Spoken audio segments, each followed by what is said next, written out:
ওকে, ফটোশপে image এডিটিংয়ের জন্য আগে ফটোশপের interface সম্পর্কে একটু জানতে হবে, যে ফাইলের মধ্যে কি কি আমরা করতে পারবো।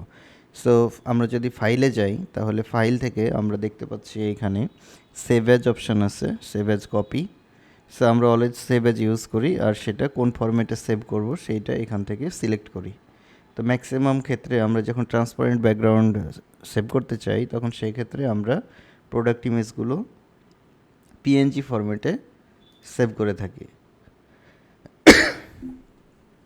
আর আমরা যখন কোনো ইমেজকে জেপিজি ফরম্যাটে সেভ করতে চাইব, তখন সেটা এখান থেকে জেপিজি সিলেক্ট করে দিলেই সেটা জেপিজিতে সিলেক্ট হবে।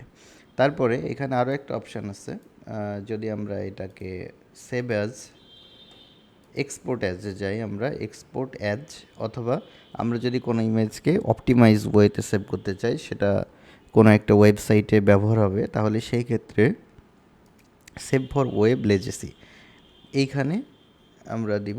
তারপরে এখানে বিভিন্নভাবে সাইজটা বসাই দেওয়া যায়, যে আমরা কত বাই কত সাইজে ইমেজটা নিব, এইভাবে এখানে সাইজ মেজার করা যায়। আর এখানে কোয়ালিটি 60% থেকে যদি আমরা আরেকটু কমাই 25%, তাহলে এখানে দেখাচ্ছে ইমেজটার সাইজ হচ্ছে 6.037 কিলোবাইট। আবার যখন আমরা এটাকে বাড়াই দিব, তখন এটা 11 হয়েছে। তারপর আমরা এখানে যদি এটাকে আরও বেশি বাড়াইয়ে দিই, তাহলে এখন দেখব যে এটা আরও বেশি বাড়ছে। সো এটা যেহেতু একটা ব্ল্যাঙ্ক ডকুমেন্ট, তার জন্য এটা অনেক কম আসছে, এই আর কি। তারপরে এখান থেকে আমরা প্রতিনিয়তই দেখা যায় যে একটা প্রজেক্টে কাজ করছি, সেখানে 15 থেকে 20টা ইমেজ আছে, সবগুলোই জেপিজি বা পিএনজিতে এক্সপোর্ট করতে হবে 1 বাই 1। তো এখন প্রত্যেকবারই সেভ অ্যাজে গিয়ে সেভ করাটা একটু প্যারা। তো এখন এইটাকে আমরা কিভাবে করব? এটা সেভ করার জন্য আমরা ফাইলে যাব, ফাইল থেকে আমরা এখানে এক্সপোর্ট, দেন হচ্ছে এক্সপোর্ট প্রিফারেন্স, এখানে ওকে করার পরে আমরা এখানে দেখতে পারবো কুইক এক্সপোর্ট ফরম্যাট। তো আমরা যদি জেপিজিতে চাই, তাহলে আমরা এখানে জেপিজি রাখবো, দেন জেপিজি রেখে এইখানে কোয়ালিটিটা হাই করে দিব। তো এইটার ক্ষেত্রে 7, সো আমরা এটা 7 করে রাখলাম। তারপরে এখানে জাস্ট ওকে দিয়ে দিব। আবার যদি মনে হয় যে না, আমরা সকল ইমেজগুলো পিএনজি ফরম্যাটে এক্সপোর্ট করব, তাহলে সেই ক্ষেত্রে আমরা এখানে